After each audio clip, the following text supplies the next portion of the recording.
The month of February. All right, the month of February. Let's talk about it. The first thing we're going to talk about is the planetary aspects that are happening, and then after we talk about that, or I give you those dates, thank you. Then we'll go into the individual rising signs, and we'll be talking about where the sun and the new moon is going to be highlighting, where the full moon will be falling, and we'll talk about where Venus will be impacting you for this month. So, as always, my astrological content is primarily geared towards your rising sign, which I always suggest if you are going to consume any type of astrological content, you want to be listening for your rising sign first. You also may hear it as your ascendant. Next, you want to listen for your sun sign, and you can also listen for your moon sign. If you listen for all three of these signs, this will give you a well-rounded overview of the energies that will be impacting you, and you'll be able to recognize when those energies are impacting your rising sign, your sun sign more, or your moon sign. And again, your moon sign is going to be reflective of what is happening to you on an internal level. Your rising sign is what is astrologically happening in real time for you. And your sun sign is more of those general things that are going on with you. All right. Does anyone have any questions? Before I forget, if you do not have your rising sign, you can go online and you can Google it at, you can put in free birth chart calculator or free natal chart calculator. Just choose one. Doesn't matter which one you choose. You're going to enter your date of birth, your place of birth, and most importantly, your time of birth. Please make sure the time of birth is correct, because this is going to determine what your rising sign is, which is very, very important. Now, you can go ahead and do that. Starting off the month on February the 5th, Mercury, the sign of communication, transportation, and all those things that have everything to do of the exchange of information, it's going to go into the sign of Aquarius. So with Mercury going into the sign of Aquarius, this is going to be conversations geared around technology. We're going to have a lot of conversations geared around innovation, a lot of conversations geared around moving forward, because Aquarius represents how we're moving forward in the world. So a lot of conversations around our long-term goals, what we see for ourselves, our desires, things of that nature will occupy the exchange of information that we have going on. The next thing is going to be on February the 6th, the asteroid Pallas, Pallas, enters into the sign of Sagittarius. And I think this year for me, I'm going to get more into researching and inputting some of the asteroids into my content. But the asteroid Pallas is entering into Sagittarius. And what this will do is this will kind of ignite for some people a really broader view on their beliefs. Okay, since we're entering into the sign of Sagittarius, this will be you opening up your mind to your new belief system, how you see the world. This could open up some of us to different ways of worshiping, new philosophies around religion. This could also ignite a desire for learning. So education could be on the agenda with regards to this asteroid.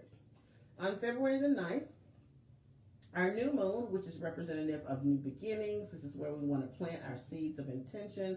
This is where we want to start our manifestations, will be in the sign of Aquarius. Keep in mind, Aquarius is about innovation, forward thinking, forward movement. This is an air sign, so this is all about the mind.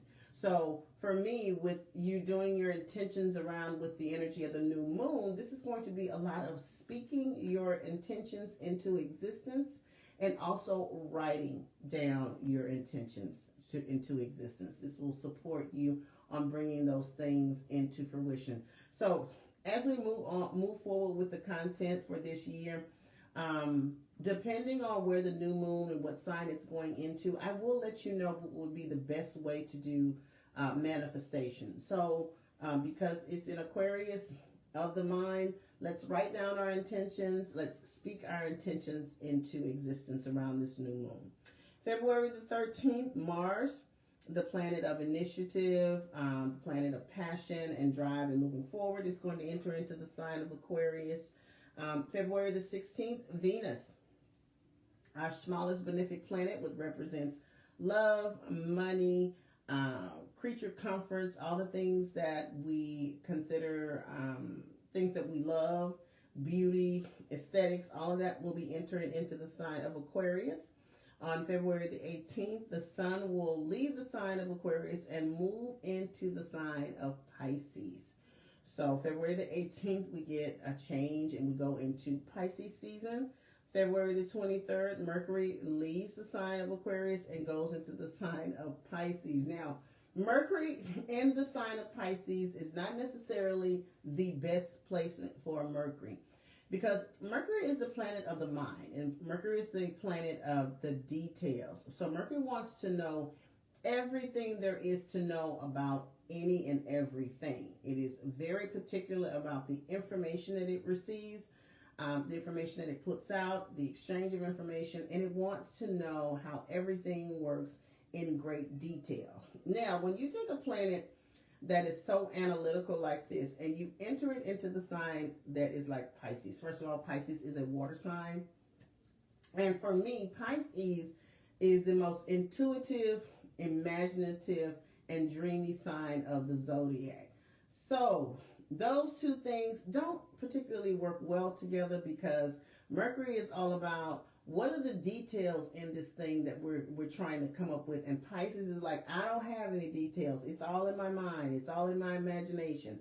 I don't know how we're going to get there. I just know, I feel like this is a good idea. I feel like this is the direction that we should be going in. So Pisces is all about the feeling, about the imagination, and Mercury is about the details. So again, Mercury doesn't really do its best in this sign, but it is here, and that's where we are. So for me, I would advise you not to make a lot of major decisions around this time, because again, it's just not, there's no clarity there. Unless you're someone that is very intuitive and you're going to listen to your gut, and you do better when you listen to your gut, I would say that's great for you. But if you're someone that's very analytical, needs all the details in front of you, February may not be the best month for you to be making those types of decisions. Someone says, I have a dream, LOL. Yes, Martin Luther King, I have a dream. And Pisces actually is the sign of dreams. So we want to be careful, what we're doing and initiating around this time. And the final pass will be on February the 24th. The full moon will go into the sign of Virgo. So the full moon is about endings, adjustments, acknowledgments. It's also about the revelation of things that we need to see, because the moon will be at its brightest when it's full. This will be a time where you can get some clarity or get some vision, or you can get some knowledge of a situation that may have kept you in the dark, quote unquote. So this is going to be around the sign of Virgo. You don't like when someone said, I don't like when the moon is in Virgo. You don't like when the moon is in Virgo? The emotions get real critical. I have a Virgo moon, and I know how I process my emotions, and everything is very critical and overanalyzed. So I kind of understand what you're talking about with that full moon going into Virgo. So does anyone get into the individual rising sign? So once I get to your rising sign, if it is your rising sign, please put it in the comments so I'll know who I'm talking to on this live.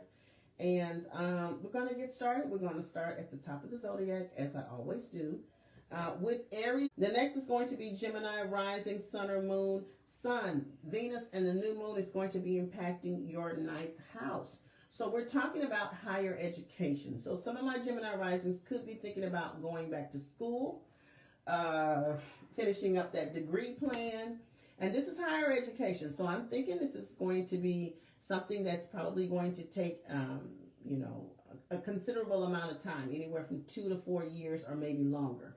So you may be wanting to go back to school.